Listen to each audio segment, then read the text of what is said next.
Alhamdulillahi Rabbil Alamin, wassalatu wassalamu ala ashrafil anbiya wal mursalin wa ala alihi wa sahbihi ajma'in. Rabbi shrah li sadri wa yassir li amri wahlul 'uqdatam min lisani yafqahu qawli. Rabbi zidna 'ilman warzuqna fahma, amma ba'd. Tuan-tuan muslimin yang dirahmati Allah Subhanahu wa taala, alhamdulillah, pertama dan selamanya kita merafakkan setinggi kesyukuran kita kehadap Allah Subhanahu wa taala kerana dengan limpah kurnianya pada malam ini dapat kita bertemu dalam majlis ilmu untuk kita membincangkan berkaitan dengan kisah peribadi yang menjadi teladan kepada diri kita dan juga seluruh umat Islam, iaitulah Nabi kita sallallahu alaihi wasallam. Jadi sebelum kita bahaskan ataupun kita lanjutkan perbincangan kita ini, suka saya nak berkongsikan sedikit berkaitan dengan waktu ataupun keadaan sekarang yang kita berada ini, iaitulah bulan Rajab, untuk sama-sama kita menggunakan peluang yang Allah Subhanahu wa taala berikan kepada kita di dalam bulan-bulan dalam bulan Rajab khususnya. Allah Subhanahu wa taala berfirman, a'udzubillahi minasyaitonir rajim, dalam surah At-Taubah ayat yang ke-36, inna iddatash shuhur 'indallahi 12 shahran fi kitabillah yawma khalaqas samawati wal ard minha arba'atun hurum dhalika ad-dinul qayyim fala tazlimu fihinna anfusakum.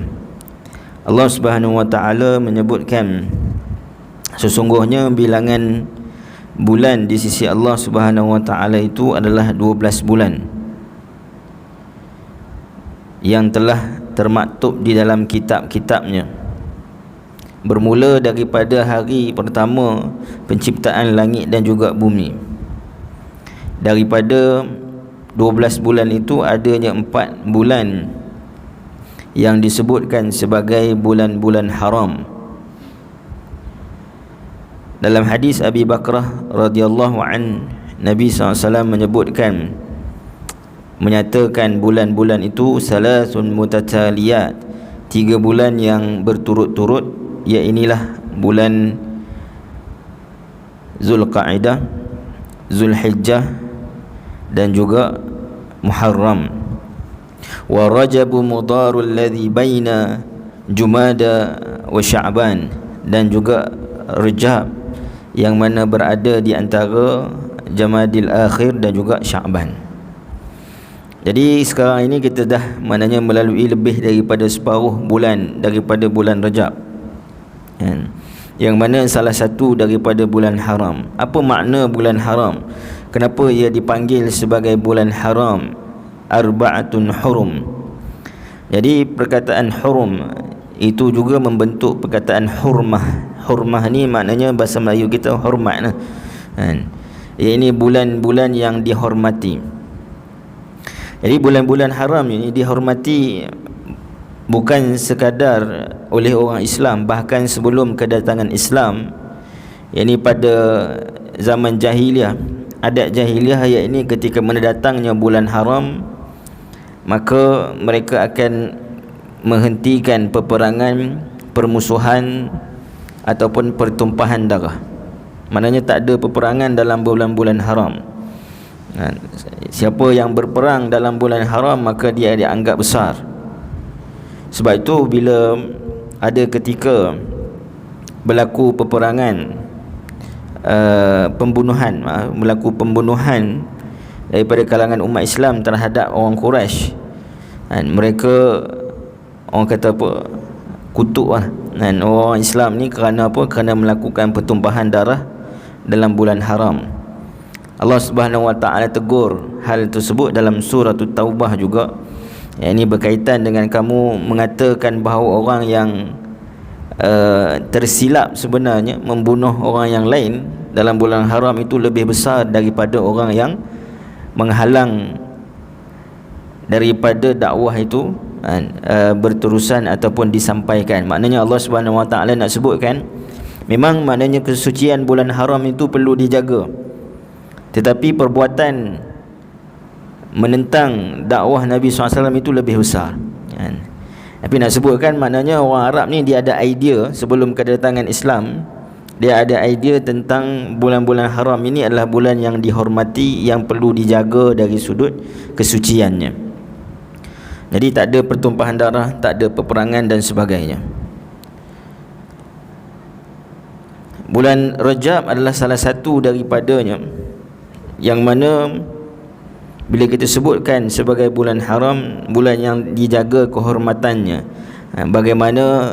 sebagaimana kalau kita sebutkan tanah haram kan, Masjidil Haram, maka dia ada peraturannya dan ada perkara-perkara batasan yang kita perlu jaga kan, dalam tanah haram kan.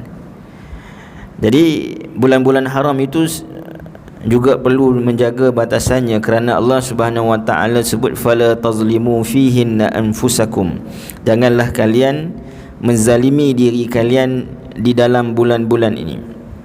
Apa makna menzalimi diri? Adakah orang yang menzalimi diri? Ni zalim ni kita sebutkan bahawa tidak meletakkan sesuatu pada tempatnya.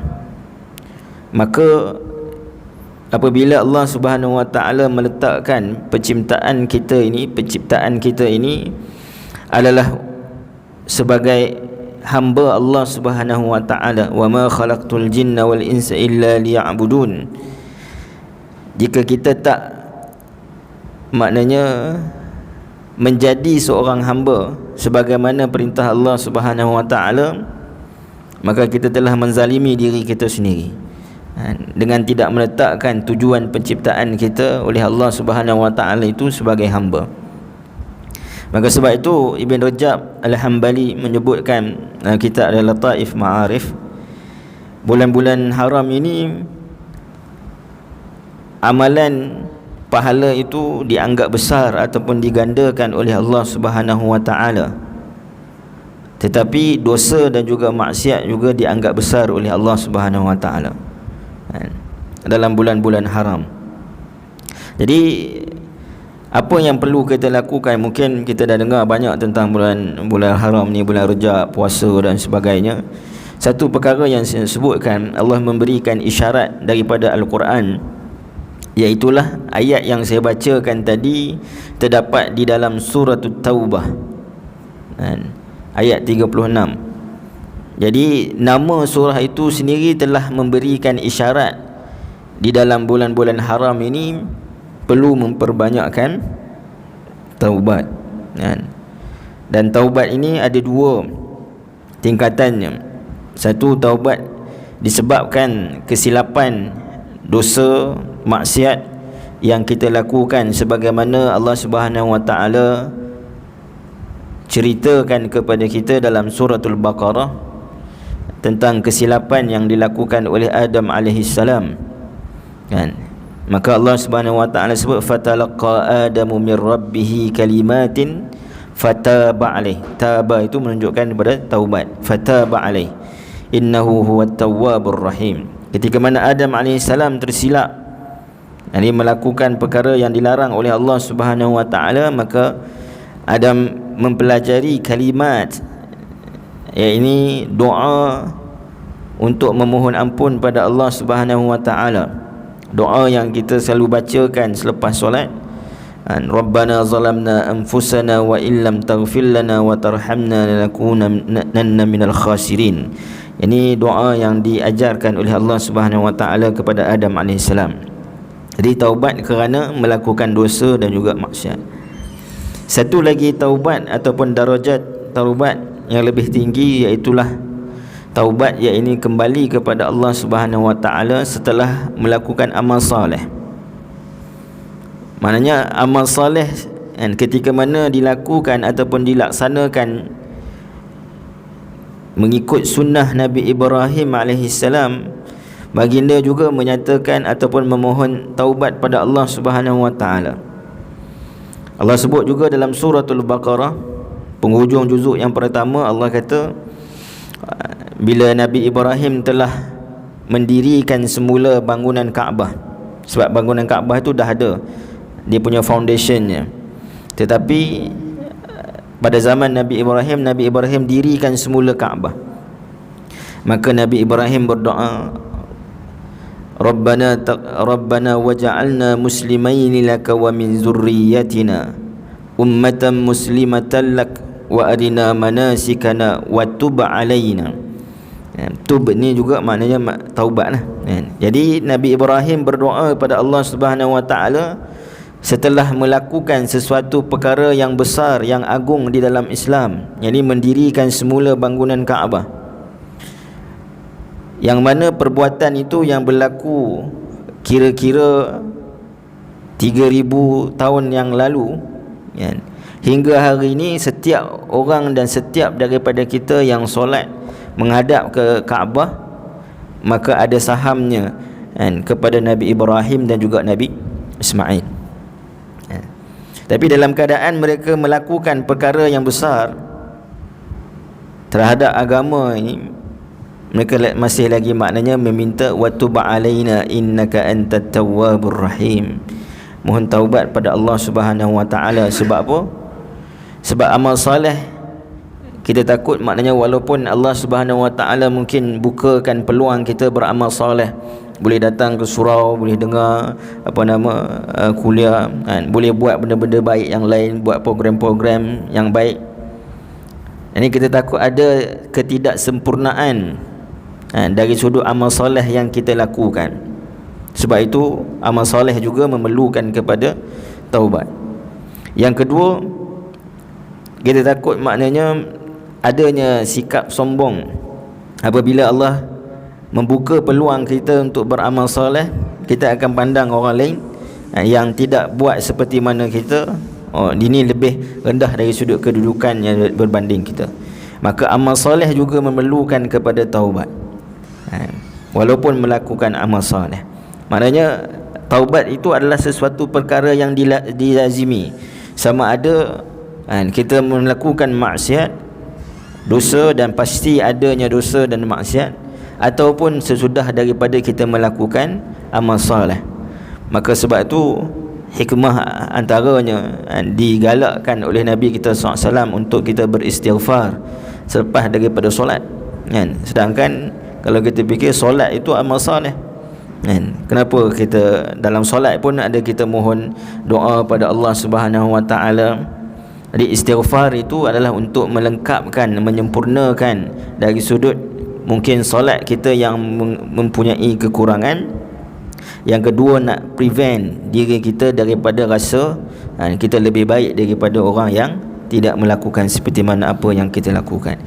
Jadi itu sedikit mukaddimah lah pada malam ini berkaitan dengan bulan Rajab, sebagai bulan yang kita berada di dalamnya, dah lebih daripada separuh bulan, dan mudah-mudahan dalam persediaan kita dalam bulan Rajab ini juga menjadi persediaan untuk kita memasuki bulan yang banyak keberkahan dan banyak kelebihannya, iaitulah Ramadan.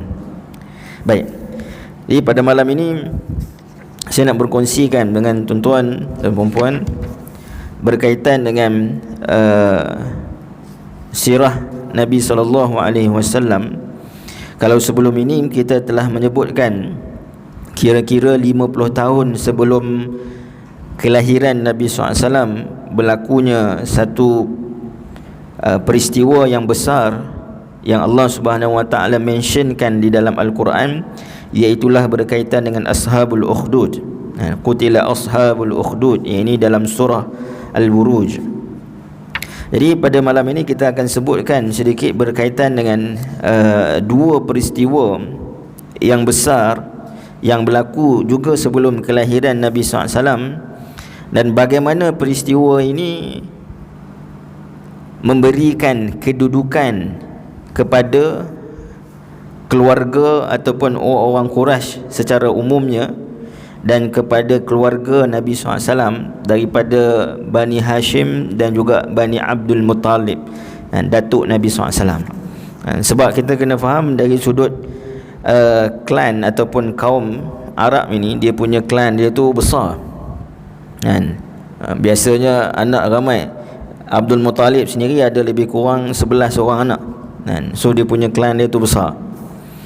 Baik, sebelum daripada, maknanya selepas daripada Nabi Ibrahim meninggalkan Nabi Ismail di Makkah, Nabi Ismail berterusan berada di Makkah sambil-sambil maknanya dilawati oleh Nabi Ibrahim yang disebutkan dalam hadis Bukhari.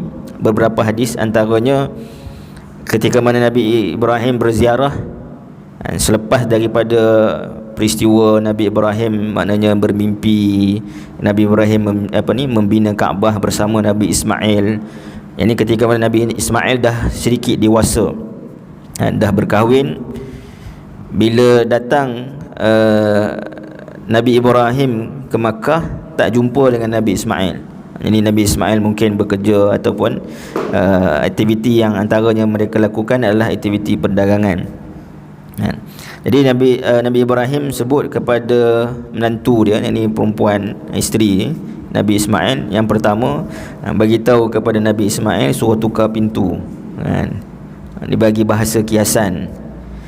Jadi bila Nabi Ismail balik ke rumah kan, maknanya isterinya bagi tahu jumpa sekian suruh tukar pintu, Nabi Ismail faham maknanya suruh tukar dari sudut isterinya.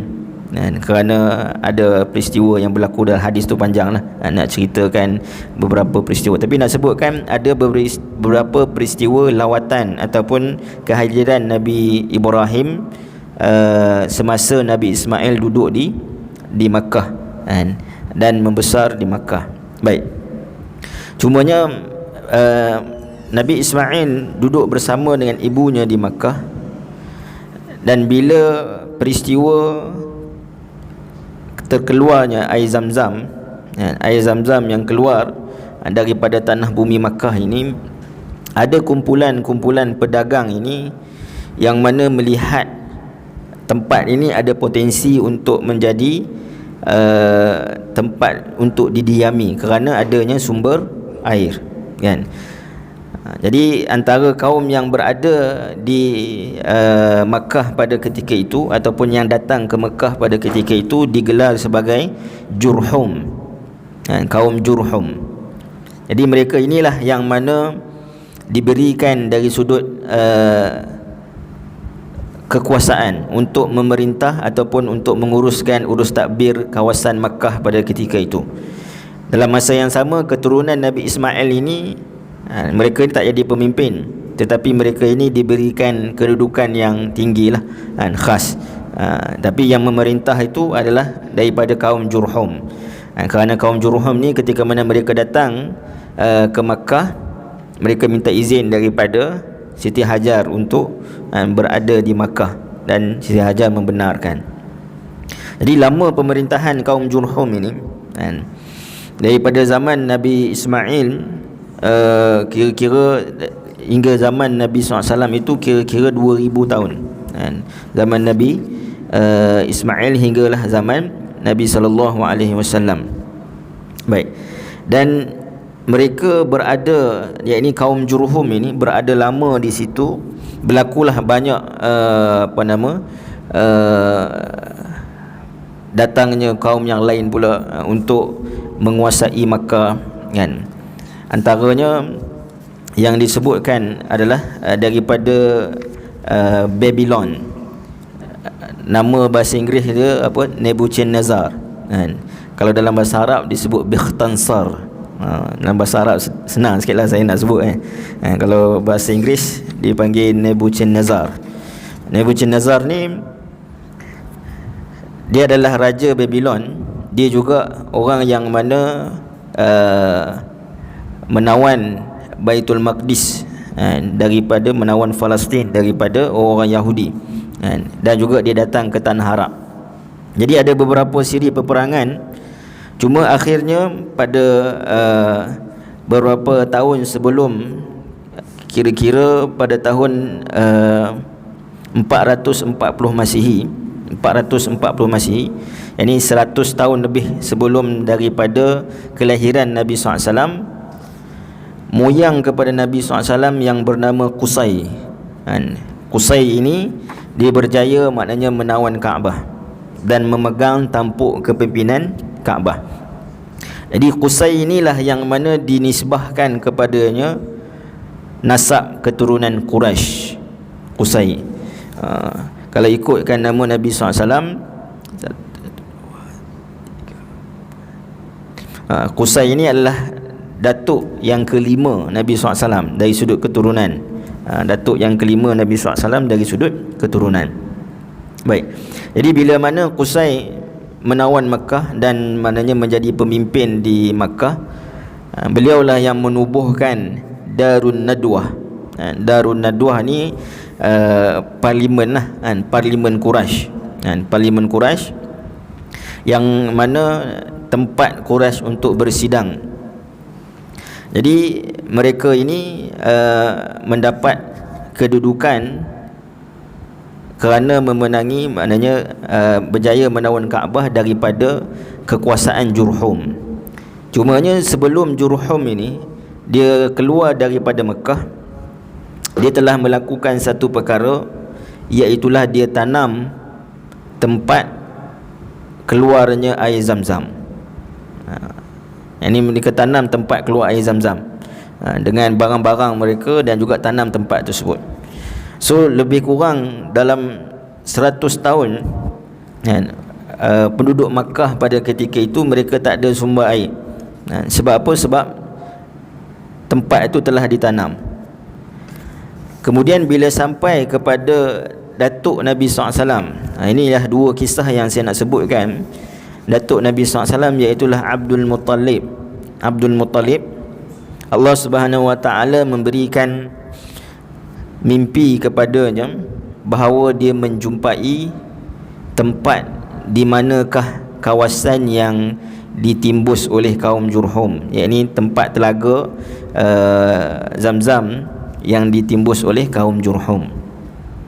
Diberikan beberapa mimpi, kemudian akhirnya maknanya pergi ke tempat tersebut dan gali semula, maka disitulah maknanya mereka mendapati telaga Zam-Zam. Dan pada ketika itu jugalah maknanya orang dah mula makin ramai untuk datang ke Mekah. Sebab apa? Sebab dah ada air, kan? Jadi kalau tempat tak ada air ni susah lah, kan? Tak ada sumber air, kan? Air tu mereka cari meratalah, tapi mana sumber air itu dijumpai semula daripada oleh Abdul Muttalib. Jadi ini satu benda yang kalau kita lihat bagaimana penyusunan Allah Subhanahu Wa Taala untuk menjadikan nasab keturunan Nabi SAW itu adalah nasab yang mempunyai pengaruh yang besar di dalam masyarakat. Tadi kita sebutkan Quraisy dulu. Daripada Quraisy itu pula saya sebutkan maknanya banyak dia punya klan-klan dia. Maka di antara itu adalah daripada Bani Hashim. Daripada Bani Hashim, Abdul Muttalib. Abdul Muttalib ini adalah salah seorang daripada anak daripada Hashim, ini Bani Hashim. Jadi beliaulah yang mana dipilih oleh Allah Subhanahu Wa Taala untuk menjumpai telaga tersebut. Jadi kalau kita hari ni mungkin kalau di Bangi orang panggil apa nama, golongan peneroka lah, golongan awal dulu kan, golongan peneroka. Jadi orang menganggap Abdul Muttalib ni sebagai peneroka, yang mana dapat mana menjumpai sumber air itu semula. Jadi Allah Subhanahu Wa Taala ada mention perkara ini secara tak langsung dalam surah Quraisy. Yani Allah Subhanahu Wa Taala sebut allazi at'amahum min ju' wa amanahum min khauf. Iaitu antara makna Allah Subhanahu Wa Taala memberikan makanan, sumber makanan adalah dengan diberikan ataupun terjumpa semula sumber air. Baik. Kemudian 50 hari sebelum daripada kelahiran Nabi SAW, 50 ke 55 hari sebelum kelahiran Nabi SAW, ya inilah pada bulan Muharram. Pada bulan Muharram berlakulah satu peristiwa yang besar juga, yang mengubah pandangan orang Arab ketika itu secara keseluruhannya kepada Quraisy, khususnya kepada Abdul Muttalib. Iaitulah berlakunya peristiwa serangan tentera bergajah Abraha. Ini pada tahun kelahiran Nabi lah, pada tahun kelahiran Nabi pada bulan Muharram. Nabi lahir pada bulan Rabiul Awal. So kira-kira dalam 50 ke 55 hari sebelum kelahiran Nabi SAW peristiwa ini berlaku. Ini bermakna peristiwa ini berlaku dalam keadaan Nabi SAW berada di dalam kandungan ibu baginda. Baik. Jadi Allah Subhanahu Wa Taala mention peristiwa ini di dalam satu surah, iaitulah surah Al-Fil. Mungkin anak-anak kita pun hafal surah Al-Fil kan. Cumanya satu perkara yang menarik adalah kisah kehidupan Nabi SAW sebelum Nabi menjadi Rasul. Tidak ada satu kisah pun daripada kelahiran sampailah umur Nabi 40 tahun dirakamkan di dalam Al-Quran. Maknanya 40 tahun Nabi SAW hidup sebelum diangkat menjadi Rasul, tak ada mention langsung di dalam Al-Quran. Ada dalam kitab sirah ada lah, tetapi dalam Al-Quran tak ada. Tetapi peristiwa Abraha menentang ataupun Abraha ingin memusnahkan Kaabah, Allah Subhanahu Wa Taala mention dalam Al-Quran, dan peristiwa itu berlaku sebelum daripada kelahiran Nabi SAW. Ini antara peristiwa yang dekat dengan zaman Nabi SAW yang disebutkan dalam Al-Quran adalah peristiwa tentera bergajah Abraha. Sebab apa? Sebab peristiwa ini adalah peristiwa yang viral dalam kalangan masyarakat Arab. Saya sebutkan dulu kenapa peristiwa ini, yang mana peristiwa ini dianggap oleh orang Arab pada ketika itu sebagai peristiwa yang memberikan kemuliaan kepada orang Quraisy. Kenapa? Kerana mereka yang berkuasa di Makkah pada ketika itu, dan mereka juga adalah orang-orang yang mana memelihara kesucian Kaabah. Makna kesucian yang mereka fahami lah, bukan makna kesucian dengan yang Islam sebutkan tentang tiada berhala dan sebagainya. Jadi maknanya mereka menjaga kesucian ini sebagaimana yang mereka fahami dengan adanya berhala dan sebagainya. Dan pada waktu itu juga adanya orang yang datang untuk menunaikan haji. Cuma hajinya itu berlaku secara jahiliah. Ini adanya penyembahan berhala, adanya maknanya dari sudut sembelihan untuk berhala, bertawaf dalam keadaan bogel. Jadi itu ada beberapa perkara-perkara yang jahiliah yang masuk di dalam ibadah haji. Baik. Jadi bila mana Abraha ingin menyerang Kaabah, dan Kaabah itu terjaga bukan dengan pertahanan orang-orang Quraisy sendiri. Yang ini pertahanan maknanya Allah Subhanahu Wa Taala hantar burung untuk maknanya memusnahkan tentera bergajah Abraha. Ini memberi satu gambaran orang Arab sekitar tanah Arab itu kepada orang Quraisy bahawa mereka ini adalah the chosen people. Mereka ini adalah orang-orang yang dipilih oleh Allah Subhanahu Wa Taala untuk menjaga rumahnya.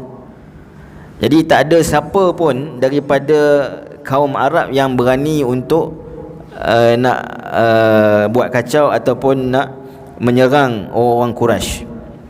Sebab Makkah yang berada di tengah, di bawahnya adalah Yaman, dan di sebelah utaranya adalah Syam.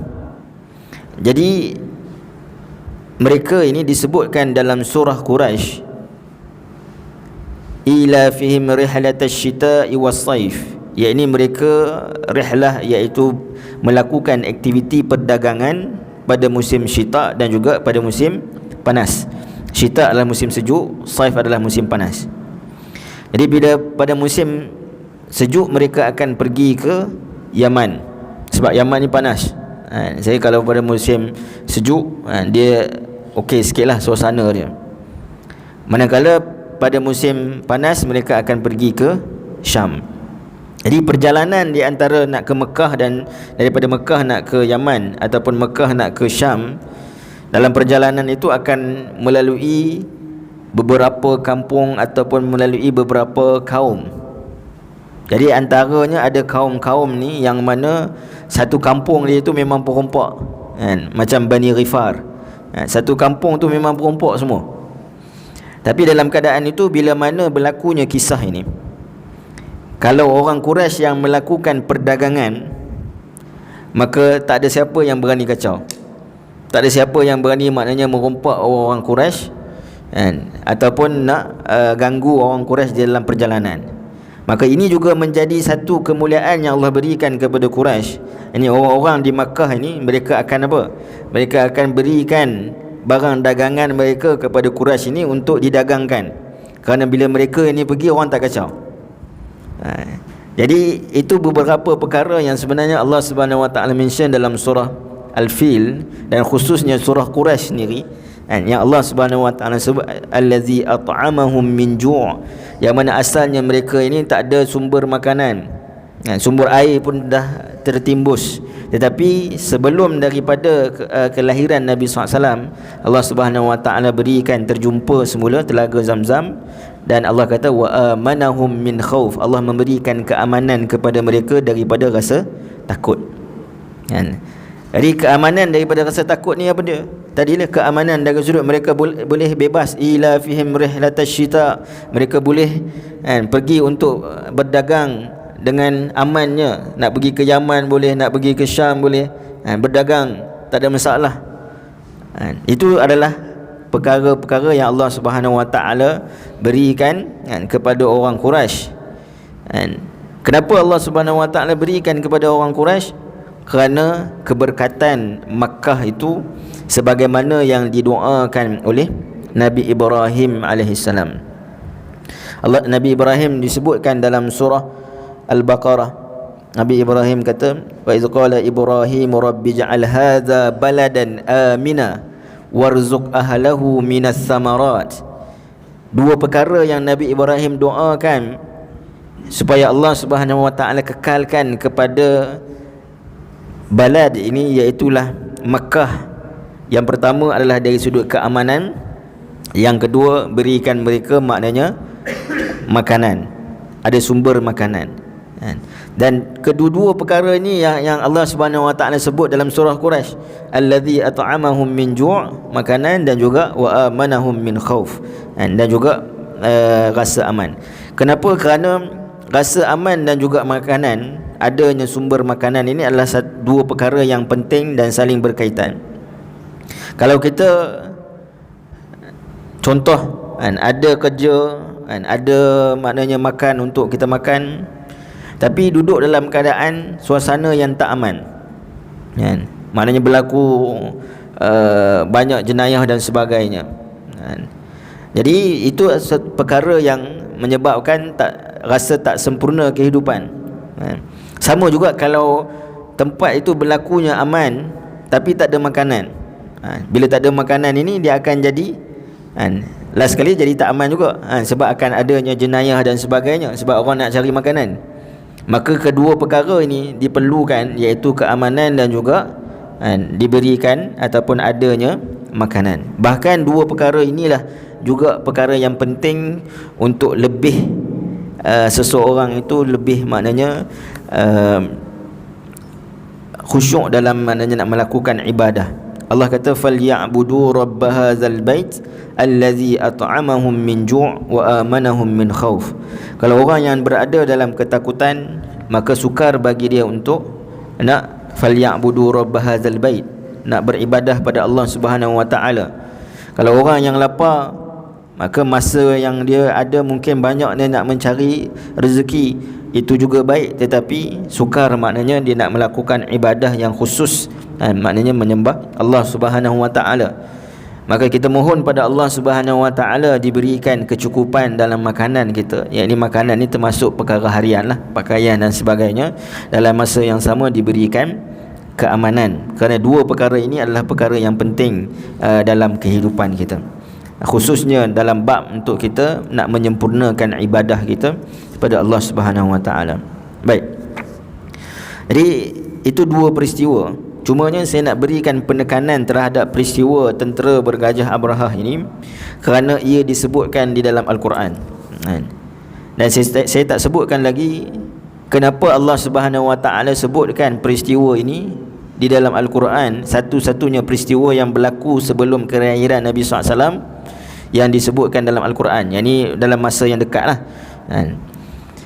Kerana cerita ini bila dia menggambarkan kehebatan ataupun menggambarkan kemuliaan Quraisy, maka orang-orang Quraisy ni mereka suka untuk cerita benda tu supaya ia menjadi viral, supaya orang yang datang berdagang ke Mekah pun ketika mana mereka datang ke Mekah, mereka ingat, mereka dengar cerita tu, mereka tahu orang Mekah, orang Quraisy ni adalah orang-orang yang dijaga oleh satu kuasa Tuhan, kan? Jadi bila mereka menceritakan itu, bahkan generasi ke generasi, riwayat ataupun cerita itu memang benar. Maknanya cerita yang kita akan sebut sekejap lagi, maknanya cerita bagaimana Allah Subhanahu Wa Taala menghancurkan tentera bergajah tersebut. Tetapi yang menjadi masalahnya adalah dari sudut tafsiran. Kalau orang yang belajar dalam bidang sejarah pun, ini riwayat cerita sejarah itu satu hal, tetapi tafsiran kepada sejarah itu satu hal. Jadi sejarah ceritanya adalah cerita yang kita akan sebutkan nanti, tetapi mereka membawa naratif tafsiran kepada peristiwa bergajah Abrahah ini dengan mengatakan ini menunjukkan apa yang kita lakukan itu adalah benar. Apa yang mereka buat? Ini penyembahan berhala, kan? Haji secara jahiliah. Sebab apa? Mereka kata kalaulah, kan, dari sudut berhala-berhala mereka ini bukanlah perkara yang benar, maka nescaya burung-burung itu akan telah menghancurkan berhala-berhala kita, kan? So naratif dia itu berubah, kisah dia betul-betul, kan? Dari sudut burung itu menjaga Kaabah atas izin Allah Subhanahu Wa Taala, tapi tafsiran kepada cerita tersebut mereka membawa naratif ini menunjukkan apa yang kita buat ni dah betul dah, kan? Apa yang Nabi bawa itu, kan, menghalang ataupun merosakkan apa yang kita buat selama ini. Dan kerana apa? Kerana ketika mana kita menyembah berhala, burung-burung tadi tak menghancurkan berhala tersebut, kan? Hanya menghancurkan tentera bergajah Abrahah, kan?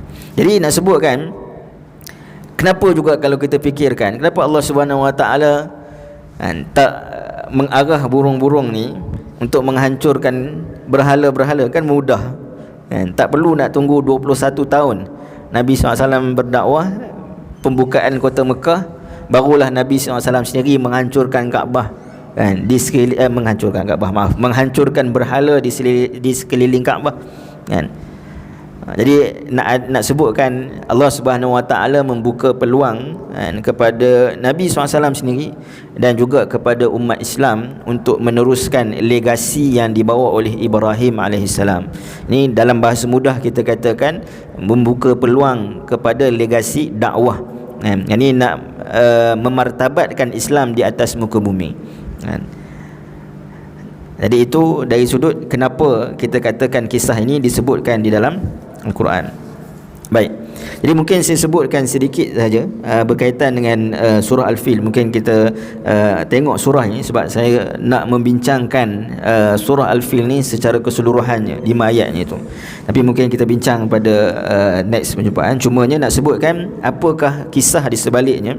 Baik, kita tahu dah kisah di sebalik tentera bergajah ini, iaitulah seorang gubernur daripada Yaman yang bernama Abrahah Al-Ashram, yang dia ni bukan raja Yaman, dia gubernur, kan? Maknanya dia pemerintah lah, kan? Pemerintah yang besar, orang yang kedua selepas raja. Jadi dia ni tak berpuas hati dengan orang Arab ini.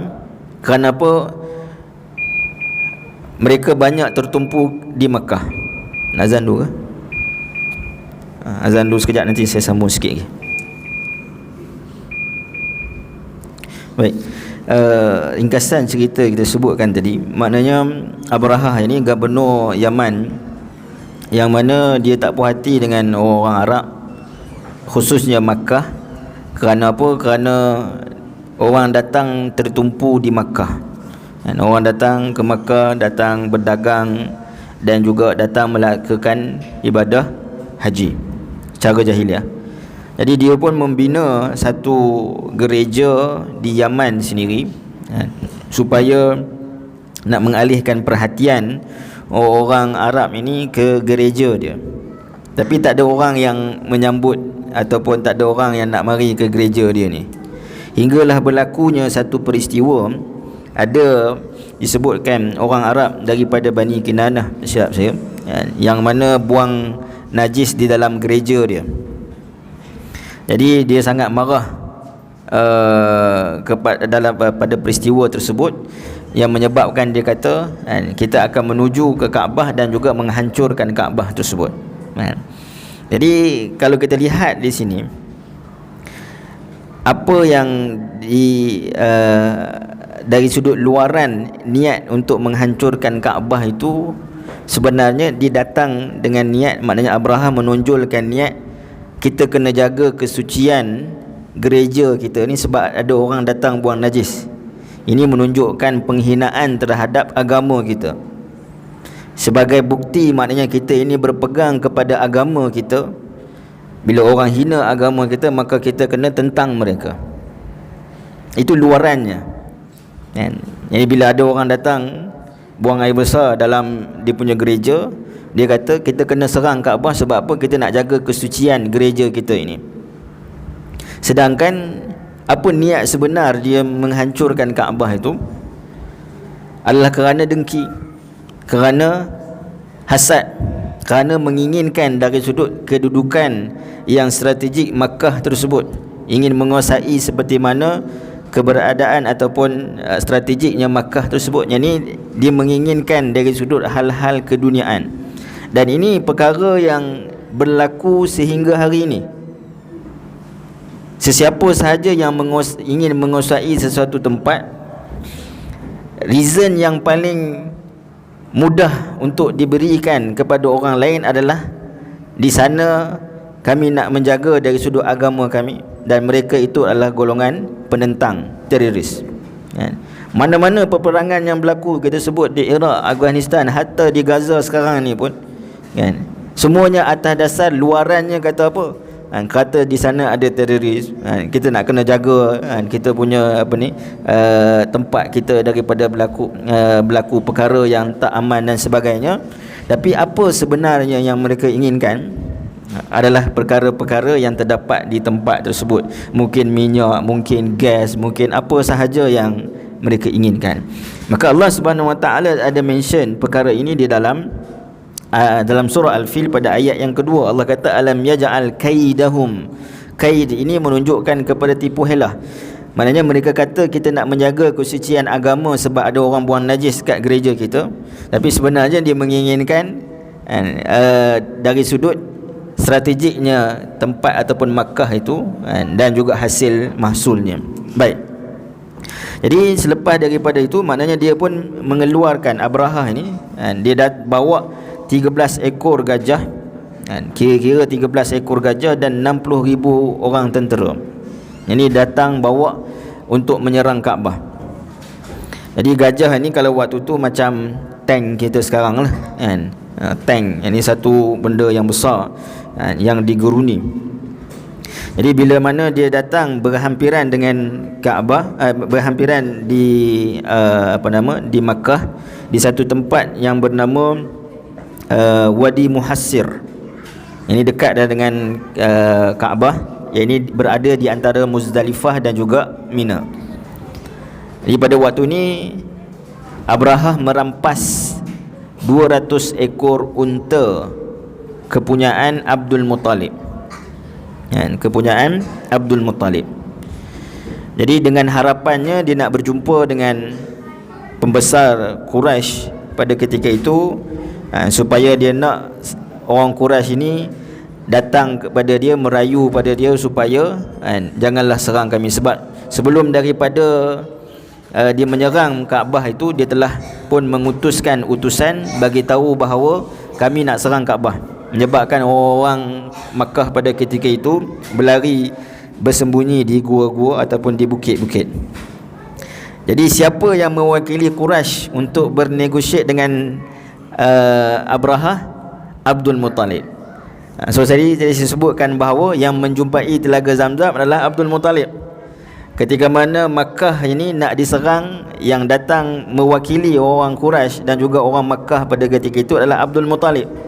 Jadi Allah Subhanahu Wa Taala ada perancangan yang paling baik, iaitu meletakkan kedudukan Abdul Muttalib, yakni datuk kepada Nabi SAW itu pada kedudukan yang tinggi dalam kalangan Quraisy, menyebabkan orang maknanya respect kepada Abdul Muttalib dan menjadi pemimpin utama kepada Quraisy dan turun kepada anaknya Abu Talib. Baik, jadi Abdul Muttalib ketika mana dia datang bertemu dengan Abraha, dia kata kepada Abraha, pulangkan kepada aku 200 ekor unta aku. Abraha terkejut. Sebab apa? Sebab dia rasa, dia ingatkan Abdul Muttalib datang berjumpa dengan dia itu nak bagi tahu ataupun nak merayu pada dia, janganlah serang kami, janganlah serang Kaabah kan. Tapi dia hanya kata, bagi pulangkan kepada aku 200 ekor unta aku. Maka Abraha tanya kepada dia, habis itu yang ni aku nak serang Kaabah ni kan, tak ada apa nak negosiasi. Dia nakkan supaya dia diberikan penghormatan, maknanya sebab dia ada kuasa, ada tentera yang besar. Kata Abdul Muttalib kan, unta yang telah kau rampas itu adalah pemiliknya adalah aku, tetapi Kaabah yang kau nak serang itu dia ada pemiliknya, dan pemiliknya itulah yang akan menjaganya. Jadi Abraha pada waktu ini dia rasa tercabar kan, dengan ucapan Abdul Muttalib. Dia bagi balik unta Abdul Muttalib itu, dan kemudian dia meneruskan serangan untuk menyerang Kaabah. Bila dia meneruskan serangan nak pergi menyerang Kaabah, gajah ini dia tak mau bergerak. Bila nak kembali ke Yaman, barulah gajah itu bergerak.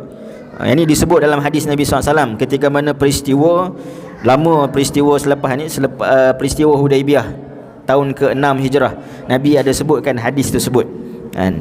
Tapi nak katakan memang Allah Subhanahu Wa Taala habasaha, yakni Allah Subhanahu Wa Taala membuatkan gajah itu dia tak bergerak kan, untuk menyerang Kaabah. Maka datanglah kemudiannya burung yang mana membawa batu-batu. Seekor burung membawa 3 biji batu, dan setiap daripada batu-batu itu mengenai tentera bergajah Abraha ini tanpa jatuh satu pun. Yang mana ketika mana kena kepada badan-badan mereka, badan-badan mereka ini Allah Subhanahu Wa Taala sebut dalam surah Al-Fil, faja'alahum ka'asfim ma'kul, iaitu menjadi seperti mana burung yang dimakan ulat berlubang-lubang. Jadi itu maknanya sejarahnya dari sudut kisah, dua kisah yang mana berlaku sebelum kelahiran Nabi SAW, yang mengangkat kedudukan Quraisy dan khususnya Abdul Muttalib, untuk Allah Subhanahu Wa Taala sediakan nasab keturunan Abdul Muttalib, yakni datuk Nabi SAW itu sebagai keturunan yang terbaik dan pemimpin di kalangan orang Quraisy. InsyaAllah nanti saya akan sambung kisah yang saya sebutkan tadi, makruf kita tahu, tetapi apa komentar Quran terhadap kisah itu yang kita nak bahaskan, yang mana Allah Subhanahu Wa Taala sebutkan dalam surah Al-Fil dalam pertemuan akan datang biiznillah taala. Aku qouli hadza wa astaghfirullah li wa lakum. Assalamualaikum warahmatullahi wabarakatuh. Izinkan ku